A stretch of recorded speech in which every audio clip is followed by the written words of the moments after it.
பிஸ்மில்லாஹிமினஷைத்தானிர்ரஜீம் பிஸ்மில்லாஹிர் ரஹ்மானிர் Rahim. Page number 74. நம்ம சட்டம் மசாயில்ல இன்ஷா அல்லாஹ் இன்னைக்கு பாடம் 2 நீர் பற்றிய சட்டங்களை குறித்து நம்ம பார்க்க போகிறோம். தண்ணீர் பற்றிய சட்டங்களை குறித்து நம்ம பார்க்க போகிறோம்.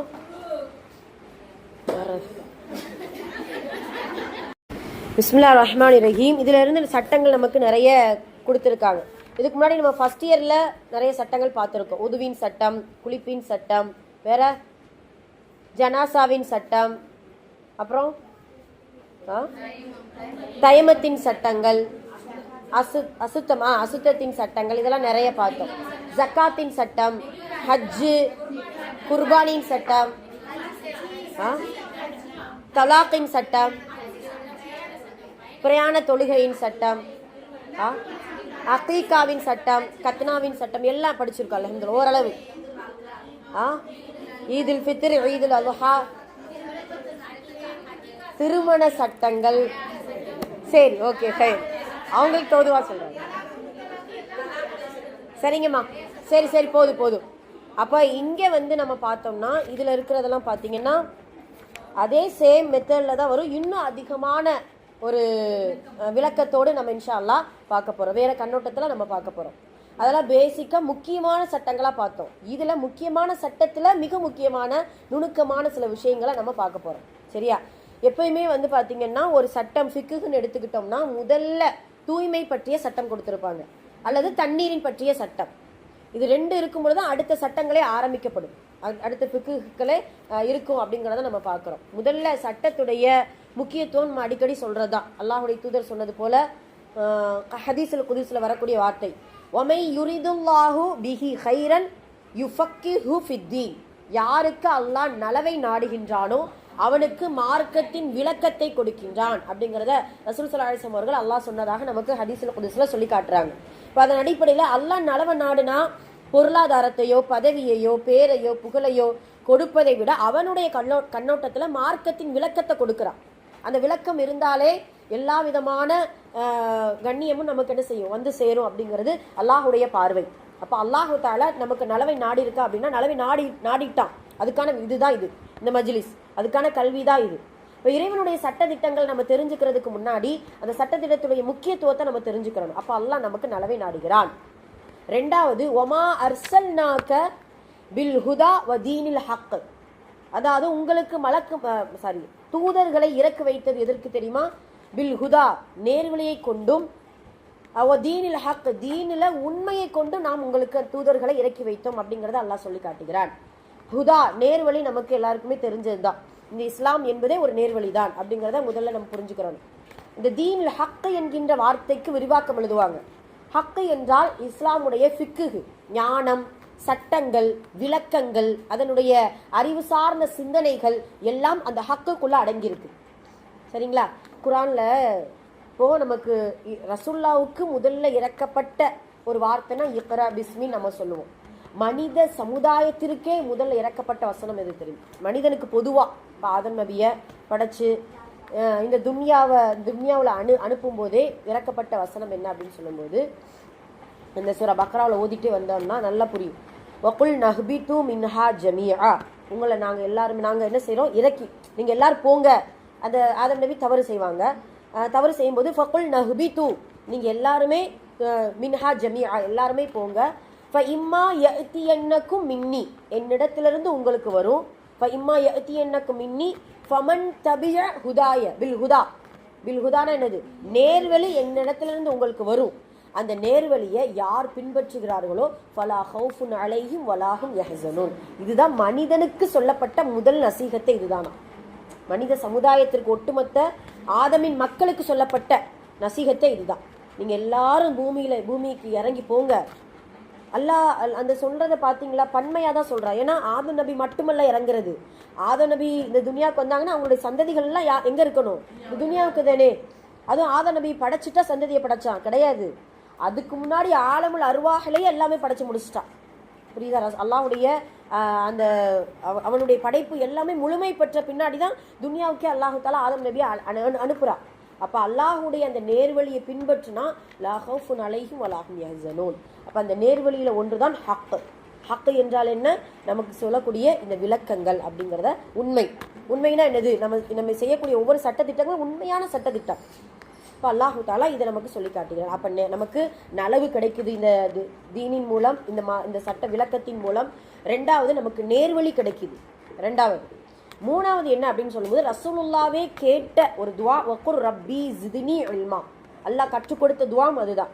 யா அல்லாஹ்வுடைய தூதர் நீங்க இப்படி சொல்லுங்க, ரப்பி ஜிதுனி இல்மா, எனக்கு கல்வி ஞானத்தை குடியா அல்லாஹ், அதிகப்படுத்தி குடியா அல்லாஹ் அப்படின்ட்டு அல்லாஹ்வுடைய தூதரே அல்லாஹ்வே அல்லாஹ்வுடைய தூதருக்கு சொல்லிக் கொடுக்குறான்.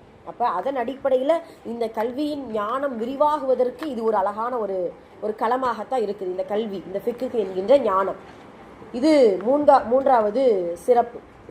நான்காவது என்ன அப்படின்னு சொல்லும்போது, ரசூல் ஸல்லல்லாஹு அலைஹி வஸல்லம் அவங்க சொல்லியிருக்காங்க, ஜன்னத்துல் ரியால்னா நம்ம என்ன படிச்சோம், ரியாலு சாலிஹீன் அப்படின்னா நல்லோர்களின் பூங்கா.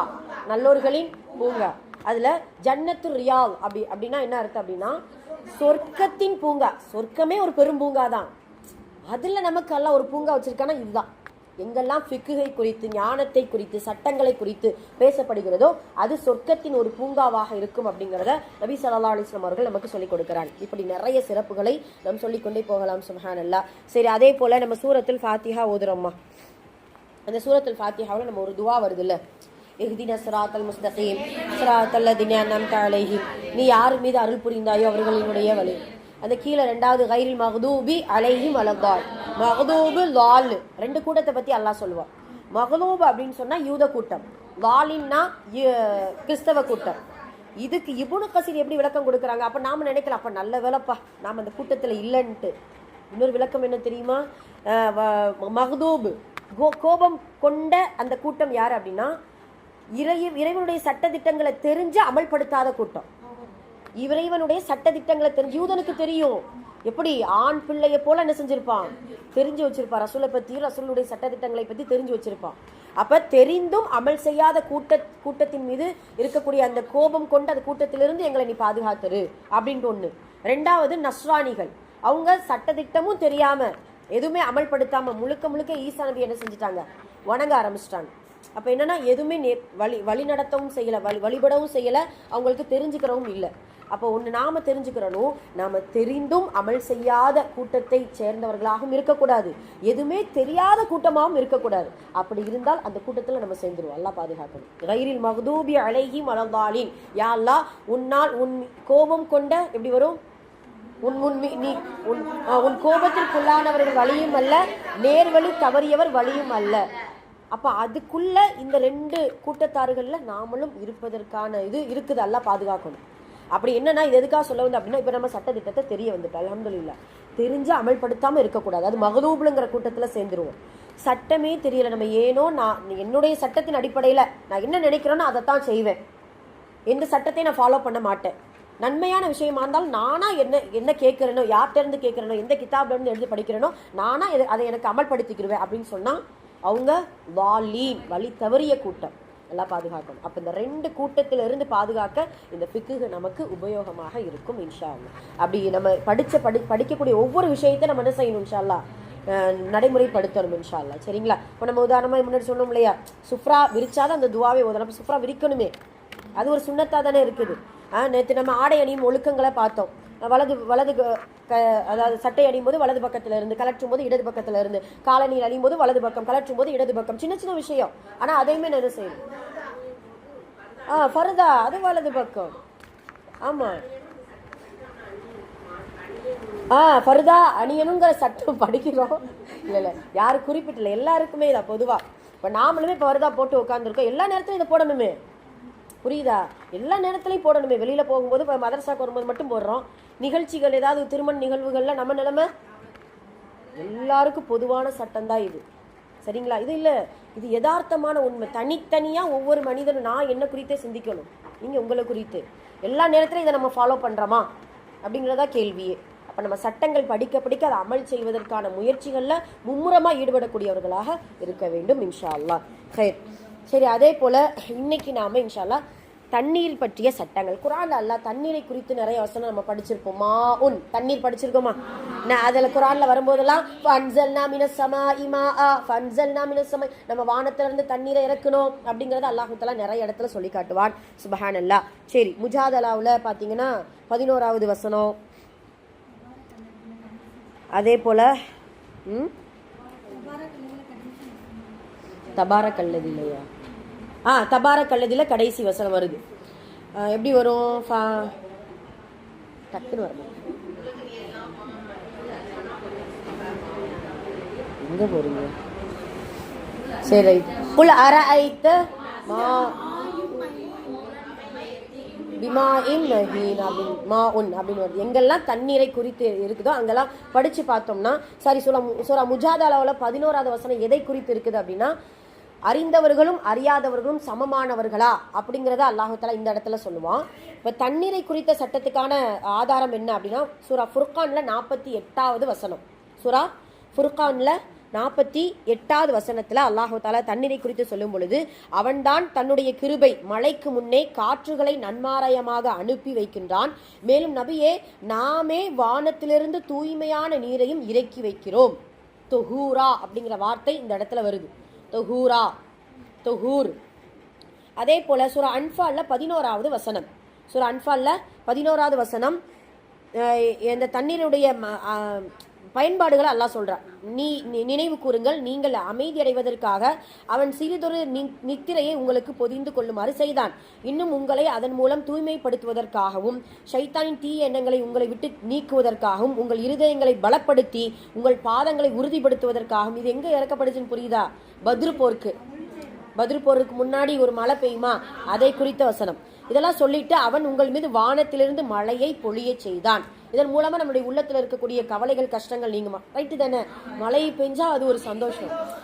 உங்களுக்கு புரியுது? நேத்து தெரியுமா, நேத்து நம்ம ஊர்ல மட்டும்தான் மழை. நம்ம இந்த சரௌண்டிங்களுக்கு தென்காசி கடையில் உள்ள மழை இல்லையா? சங்கரன் கோயில்ல எது முக்கியமான ஒவ்வொரு இடத்துல மலைகள். நம்ம ஊர்ல மழை பெஞ்சது ரொம்ப அதிசயம். சரி, மழை அப்படிதான் இருக்கும். நம்ம பஸ்ல டிராவல் பண்ணும்போது பார்த்துருக்கீங்களா, கரெக்டா ஒரு இடம் வரைக்கும் மழை இருக்கும், அப்புறம் ரோட ஃபுல்லா காஞ்சே இருக்கும். ஆச்சரியமா இருக்கு அதெல்லாம் பார்க்கும்போது.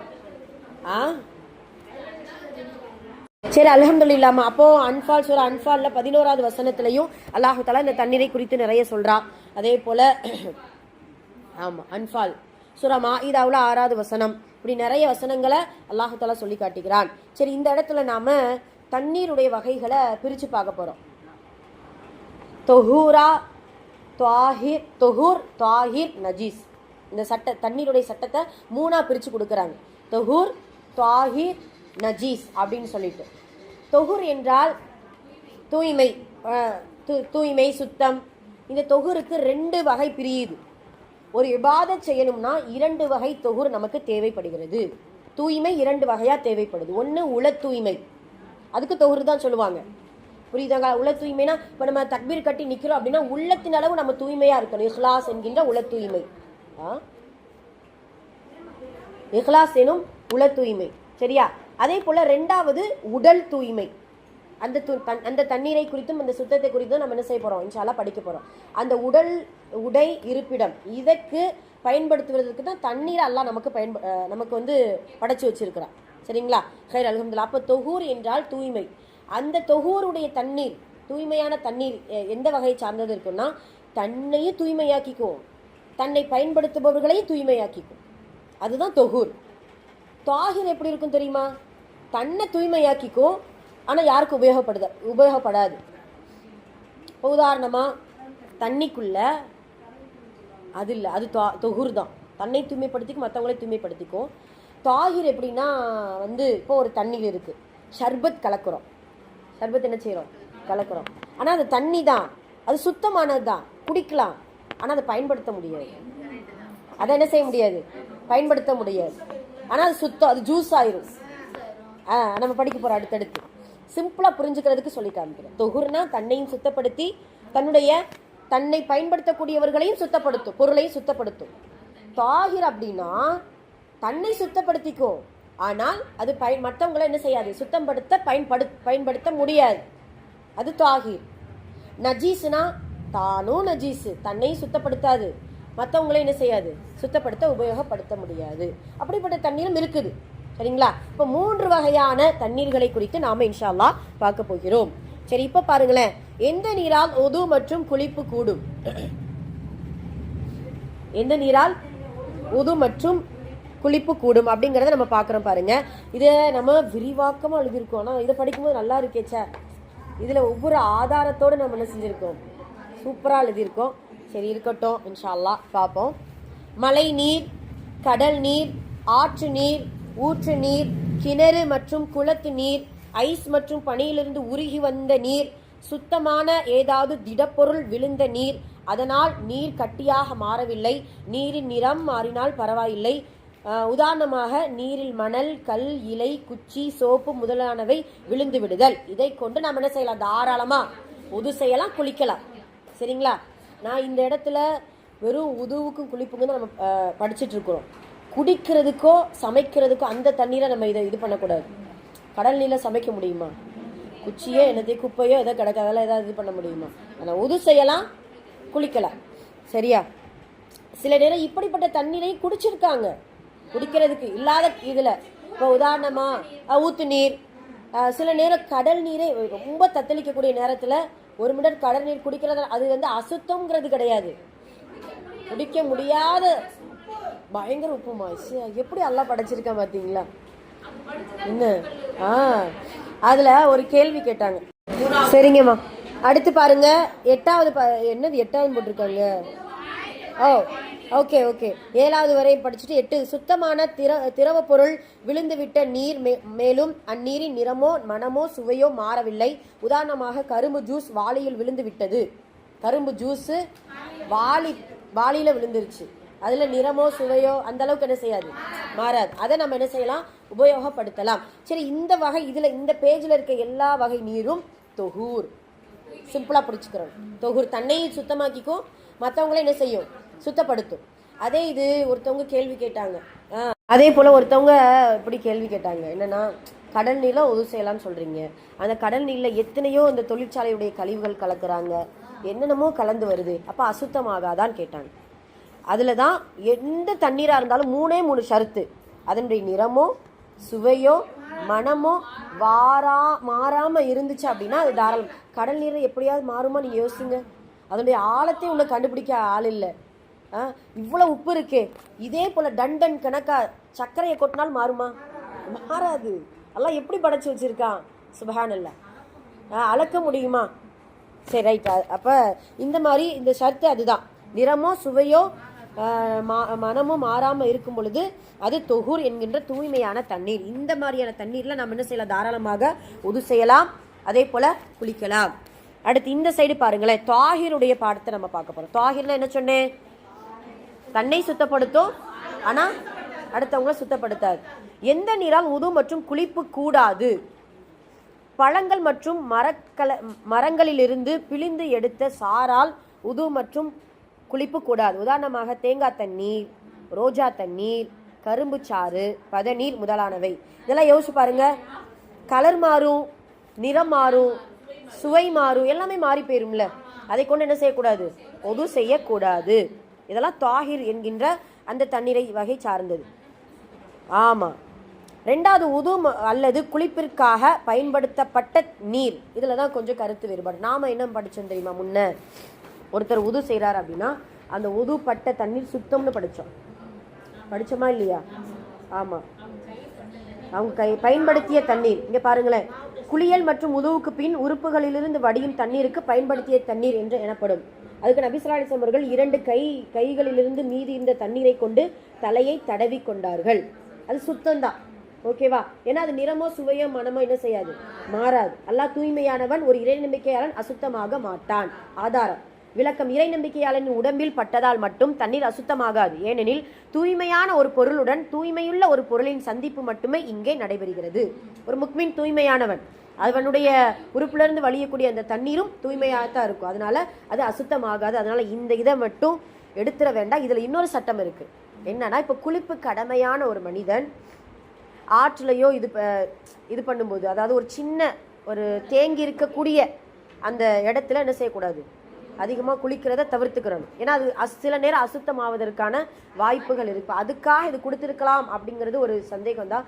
பட் இருந்தாலும் மனிதன் பயன்படுத்திய உதுவுக்கோ குளிப்புக்கோ பயன்படுத்திய தண்ணீர் அசுத்தம் ஆகாது அப்படிங்கிறத முடிவு பண்ணிக்கோங்க. சரியா? ஹைர் அல்ஹம்துலில்லாஹ். இதில் வந்து மாற்றி எழுதிக்கோங்க உழு மற்றும், அதாவது அப்போனா என்ன செய்யணும்னா இது பாயிண்ட்டை தூக்கி இங்கே எழுதுனா சரியாக இருக்கும். எங்கே? தொகூருங்கிற இடத்துல தன்னையும் சுத்தப்படுத்துது மற்றவங்களையும் சுத்தப்படுத்துது தானே, அதில் எழுதிக்கோங்க. உது மற்றும் குளிப்பிற்காக பயன்படுத்தப்பட்ட தண்ணீர் தொகூரில் எழுதிக்கிறலாம் தாராளமாக. அதுக்கு ஆதாரத்தையும் இதில் நம்ம என்ன செஞ்சுட்டோம், கொடுத்துட்டோம். அதை நீங்கள் இன்ஷா அல்லாஹ் பார்த்துக்கோங்க. நீங்கள் அந்த 2வது பாயிண்ட்டை அடிச்சுட்டு இங்கே எடுத்து இப்படி எழுதுங்க. குளியல் மற்றும் உழுவுக்கு பின் உறுப்புகளிலிருந்து வடியும் தண்ணீருக்கு பயன்படுத்தப்பட்ட தண்ணீர் எனப்படும், இது சுத்தமாகும். அதே எழுதிடுங்க. 9வது பாயிண்டா எழுதிக்கோங்க. அப்படி எழுதிடுவோமா? சரி விடுங்க.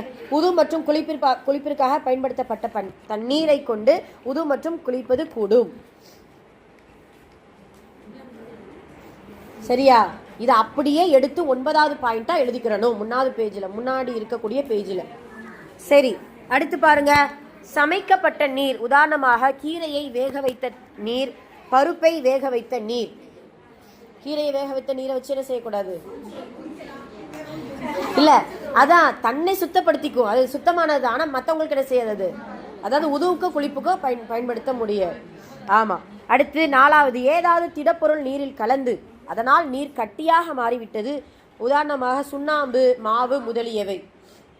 சரிங்களா? இது என்னன்னா நிறம் மாறும், பட் சுத்தம்தான். அது ரொம்ப கட்டி ஆயிடுச்சுன்னு கொஞ்சமாக பட்டா அது வேற. கொஞ்சமாக ஒரு சோப்பு விழுகுது, சுண்ணாம்பு விழுகுது, அதே இது மாவு விழுகுது, எழுதியிருக்கோம் என்ன, அது தூய்மையானதுல தான் எழுதியிருப்போம்.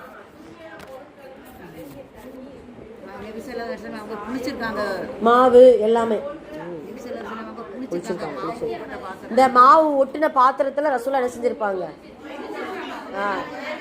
ஒரே பாத்திரத்துல குளிச்சிருக்காங்க. சரியா? அதனால இந்த இடத்துல அப்ப என்ன செய்யலாம், இத அது கட்டியா மாறினாலும் அதை என்ன செய்ய முடியாது, பயன்படுத்த முடியாது. உது மற்றும் குளிப்புக்கு பயன்படுத்தக்கூடாது. பட் திரவ நிலையில இருக்குது அப்படின்னு சொன்னா தாராளமா என்ன செய்யலாம், பயன்படுத்தி கொள்ளலாம். அது தவறு, அது பயன்படுத்தலாம் தாராளமா. சரி, அடுத்து பாருங்க. 5வது, ஏதாவது திடப்பொருள் நீரில் கலந்து விட்டால் அதற்கு 3 நிலைப்பாடுகள் உள்ளன.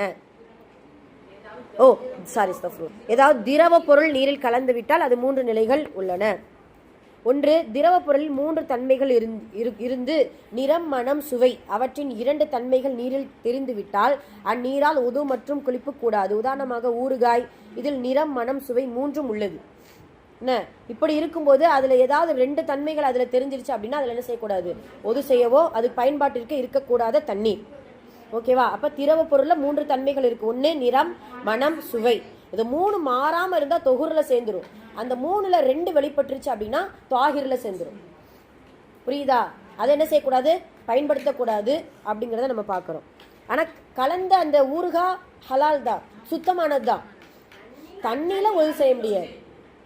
அப்ப என்னன்னா அந்த திரவ பொருள் சுத்தமானது, ஆனால் அது கலந்த அந்த தன்மையை மாத்தினதுனால அந்த தண்ணீர் பயன்பாட்டிற்கு இல்லாம போயிருது. ஆமா, ஆவண்ணா பாருங்க. திரவ பொருளில் 2 தன்மைகள் இருந்து நிறம், சுவை அவற்றின் ஒரு தன்மை நீரில் தெரிந்துவிட்டால் அந்நீரால் உது மற்றும் குளிப்பது கூடாது. உதாரணமாக பால், இதில் நிறம், சுவை உள்ளது. இதுல ஒரு தன்மை அந்த தெரிஞ்சிச்சு அப்படின்னு சொன்னா சரிங்களா? சரி, அப்ப என்னன்னா முக்கியமா அந்த 3 தன்மை மாறாமல் இருந்தால் நல்லது, அதுதான் சிறந்தது. அப்ப ஏதாவது 2 தன்மையில ஒரு தன்மை மாறினாலும் அதை கொண்டு நம்ம என்ன செய்யக்கூடாது, ஒன்றும் செய்யக்கூடாது. ஆமா ஆமா, அந்த மாதிரி. எந்த தன்மையும் இல்லாத திரவ பொருள் சுத்தமான நீரில் கலந்து அது மிகைத்து விட்டால் அந்நீரால் உது மற்றும் குளிப்பு கூடாது. அப்படி மிகைக்காவிட்டால் உது குறிப்பு கூடும். உதாரணமாக சுத்தமான கால்வாளி நீரில் புழக்கப்பட்ட அரைவாளி நீர் கலந்து விட்டாலோ அல்லது சரிசமமாக கலந்து விட்டாலோ சுத்தமான நீரும் புழங்கப்பட்டதாக கணிக்கப்படும். கொஞ்சம் அசுத்தமான இருக்குது, நிறைய சுத்தமாக இருக்குது, ஊற்றிட்டோம். ஆனால் பார்க்க வந்து ஒன்று தெரியுமா, இதில் சூரா மாயிதால 6வது வசனத்தை படித்து பார்த்தீங்கன்னா சில பொருட்கள் இப்படி கலந்துரும். ஆனால் அதுக்கு பேர் தண்ணீருங்கிற தன்மையை மாறாமல் இருந்தால் அதை கொண்டு ஒழுங்கு செய்யலாம். அதை பார்த்தா தண்ணி தான் அப்படின்னு நம்ம தெளிவாக என்ன செய்யும் தெரியும். இப்போ உதாரணமாக இப்போ நம்ம இந்த பெரிய பெரிய இந்த மோட்ரு தண்ணி போடும்போது ஃபஸ்ட்டில் நேரம் கலங்களாக வரும். அந்த மழை காலத்துலலாம் ரொம்ப கலங்களாக வரும். பார்க்கவே பார்த்தீங்கன்னா என்னடா இப்படி ரொம்ப கலங்களாக இருக்கும். இது தெளிஞ்சால் அவ்வளோ இதுவாக இருக்கும். ஆமாம், அதெல்லாம் தொகுர் தான், தூய்மையான தண்ணீர் தான். என்னன்னா அது கொஞ்சம் அசுத்தம், நிறைய சுத்தம். அது கலக்கும்போது சுத்தமாக தான் இருக்கும். குள்ளத்தையின் அளவு அதை நம்ம இன்ஷால்லா அடுத்த இதில் நம்ம படிக்க போகிறோம். குள்ளத்தின் அளவு நம்ம இன்ஷால்லா படிப்போம். சரியா? முன்னாடி நான் சொல்லி கொடுத்துருக்கேன் குள்ளத்தின் என்ன அப்படின்னு சொல்லிட்டு. சரியா? ஓகே. ஹைர் அளவு என்ன சொன்னீங்க? முத்தை சொல்கிறீங்களா? முத்து அது வேற, குள்ளத்தைன் வேற. ஆமாம், அளவு அப்படின்னு சொல்லிட்டு. இல்லை படிக்கணும், அது தெரிஞ்சுப்பேன். அடுத்து சொல்லுவேன். சரிங்கம்மா, போதும். அடுத்து பாருங்க, 6வது அசுத்தமான நீர். பார்த்தாலே அசுத்தமாக இருக்குது, அதை கொண்டு நம்ம என்ன செய்யக்கூடாது, உதுவோ குளிப்போ கூடாது. மேலே கூறப்பட்ட நீர்களால் உது மற்றும் குளிப்பு இரண்டும் கூடாது அப்படிங்கிறத நம்ம பார்க்குறோம். அல்ஹம்துலில்லாஹ். சரி, அப்போ இந்த தண்ணீருடைய சட்டங்களை இன்னும் நிறைய விரிவாக்கமாக படிக்கலாம். பட் இருந்தாலும் இது குறிப்பாக கொஞ்சமாக கொடுத்துருக்காங்க, இதுவே போதுமானது. சரி, இது புரிஞ்சிச்சா? இப்போ 3 வகையாக நம்ம படிக்கிறோம்: தொகுர், தாஹிர், நஜீஸ். சிம்பிளாக அதை புரிஞ்சுக்கிறணும். தொகுருடைய வகையை நம்ம வகைப்படுத்த தெரியணும். கடல் நீர், ஆற்று நீர், அதே போல் மழை நீர், ஆலங்கட்டி நீர், அப்புறம் சுத்தமான ஏதாவது திடப்பொருள் விழுந்த நீர், நிறம் சுவை மாறாமல் இருக்கக்கூடிய நீர், அப்படிங்கிற தன்மைகள் மாறாத நீர்கள் எல்லாமே தொகுரில் வந்துடும். தாஹிர் அப்படின்னு சொன்னால் தன்னை ஜூஸை ஞாபகம் வச்சுக்கிறோம், அடுத்தவங்கள சுத்தப்படுத்தாது. அதுக்கு கரும்பு சாறு, ரோஜா தண்ணீர், பதநீர், இதே போல் சமைக்கப்பட்ட கீரை தண்ணி, தேங்காய் தண்ணி, பருப்பு தண்ணீர், இது எல்லாமே சுத்தம்தான். பட் உபயோகப்படுத்தக்கூடாது அப்படிங்கிறது. பொது குளிப்புக்கு கூடாது. ஏன் இந்த தண்ணீருடைய சட்டம் சொல்லியிருக்காங்க அப்படின்னா, அந்த காலத்தில் தண்ணீர் அவ்வளோ கஷ்டமாக இருந்துச்சு. பாலைவனத்தில் அவ்வளோ கஷ்டங்கள் இருந்துச்சு. ஆமாம், ஒரு சில நேரம் உதவு செஞ்சிட்டோம்னா குடிக்க தண்ணி இருக்காது, குளிச்சிட்டோம்னா பிளங்குறதுக்கு என்ன செய்யாது தண்ணீர். அதை அப்படி ஸ்டெப் பை ஸ்டெப்பாக அல்லாஹுடைய தூதர் எல்லாத்திற்குமே புழக்கத்துக்கு ஏற்படுத்தணும் அப்படிங்கிறதுக்காக இந்த மாதிரியான தண்ணீரை கொடுத்துருக்காங்க. அதே போல் அதிகமாக பயணம் செஞ்சுருக்காங்க அந்த காலத்தில், வியாபார பயணங்கள், நாடு நாடா போருக்கு போகும்போது. இப்போலாம் அந்த நேரத்தில் தண்ணீர் இல்லாத பற்றாக்குறைக்கு இதெல்லாம் என்ன செய்கிறாங்க, நமக்கு ரசூல் ஸல்லல்லாஹு அலைஹி வஸல்லம் அவர்கள் நமக்கு சொல்லிக் கொடுக்குறாங்க. கையிலேருந்துல நாமளுமே ஏதாவது ஒரு ட்ராவல் பண்ணுறோம் அப்படின்னு சொல்லும்போது தண்ணீர் இல்லாத சூழ்நிலைகளில் இந்த மாதிரியான விஷயங்களை, சட்டங்கள் கண்டிப்பாக நமக்கு பயன்படும். எல்லா காலத்திற்கும் பொருத்தமான சட்டத்தை தான் அல்லாஹ் தஆலா நமக்கு கொடுத்துருக்கா. அல்ஹம்துலில்லாஹ். தண்ணீரை வீண் விரயம் செய்யாமல் என்ன செய்யணும், உது செய்யணும். சரி, அடுத்து பாருங்க கேள்விகள். எந்த நீரால் உது மற்றும் குளிப்பு கூடும்? ஃபஸ்ட்டு ஃபுல்லாமே 1 to 9 வரைக்குமா? ஆமாம், 9 எழுதணும்ல, அதோட சேர்த்து குறிச்சிக்கோங்க. நீரில் சுத்தமான திரவ பொருள் கலந்துவிட்டால் அதற்கு எத்தனை நிலைகள் உள்ளன? ஆமாம், அந்த ஆனால இருந்து என்ன 5வது பாயிண்ட்லேருந்து அப்படியே குறிச்சிக்குவோமா? 5வதுலேருந்து ஆரம்பிச்சு ஈனா வரையே குறிச்சிக்கோங்க. 3வது, எந்த நீரால் உது மற்றும் குளிப்பு கூடாது? ஃபுல்லாமே எழுதிடணும், 6 பாயிண்ட்டுமே எழுதிடணும் இன்ஷா அல்லாஹ். என்னம்மா 5வது பாயிண்ட்ல இருக்கக்கூடிய ஆனா, ஆவன்னா, ஈனா 3 பாயிண்டே குறிச்சுக்கோங்க. 2வது கொஸ்டினுக்கு. 3வது கொஸ்டினுக்கு ஃபுல்லாமே எந்த நீரால் உது மற்றும் குளிப்பு கூடாதுங்கிற தலைப்புக்கு கீழே இருக்கக்கூடிய 6 பாயிண்டையுமே எழுதிக்கோங்க. சரி, அப்போ அதை அடிச்சுட்டு 5ன்னு போட்டுக்கிறோம், அவ்வளோதானே? சரி.